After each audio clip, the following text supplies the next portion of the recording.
পুরো দেহ বা আত্মা বা যে যার ভাষায় যেরকম ভাবে বলতে পারো প্রকাশ্য, ঠিক আছে, সেই জিনিসগুলো কিন্তু আছে। তারপরে তারপরে কি হচ্ছে, দাদু বাড়িতে নিয়ে চলে এসেছে, তখন 2-3 দিন কেটে গেছে, বা মানে দাদু পুরো বিছানা সহ্য হয়ে গেছে, মানে জয়ে উঠতে পারছে না আর। মানে এক্ষুনি যে বাথরুমে যাবে সেটাও যেতে পারছে না হেঁটে। তারপরে কি করলো, ওই যে লোকগুলো দাদুর দলের লোক ছিল, তারা কি করলো, একটা রোজা ডেকে আনলো আর কি।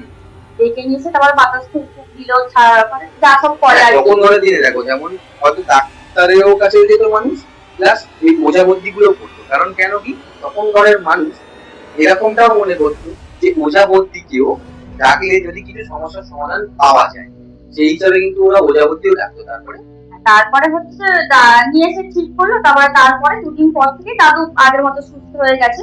তারপরে দাদু আবার তাদের কাছে গেছে, মানে অন্য যারা দুটো লোক বাড়িতে নিয়ে এসেছিল, বাড়িতে গিয়ে তাদের কাছে গেল, যে বললো আমার কি হয়েছিল, তারা সবটা বললো যে তুমি তো হ্যাঁ, এরকম, ওরা তো দেখেছে। আর দেখো, যখন কিন্তু এই ভূতে ধরে বা যখন কিন্তু এই মানে ভূত তোমাকে ক্যাপচার করছে, তখন কিন্তু একটা জিনিস তুমি মেনটেন মানে জানবে বা দেখবে, এদের কিন্তু সেই সময়টুকুনি কিন্তু মনে থাকে যে কি হয়েছিল আমার সাথে।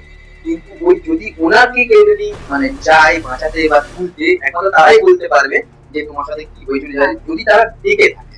হ্যাঁ, তারপরে মানে দাদু ওই পুরো ঘটনাটা মনে করতে হ্যাঁ, পারবে, হয়তো পেরেছিল, একটু মনে পারবে। কিন্তু ওই যখন যে মাথা ঘুরে পড়ে গেছে তারপর থেকে আর কিছু মনে করতে পারেনি। তারপরে হচ্ছে ওই লোক দুটোকে জিজ্ঞাসা করলে কি যে আমার কি হয়েছিল এরকম, বললো যে তুমি আমাদেরকে এরকম বললে যে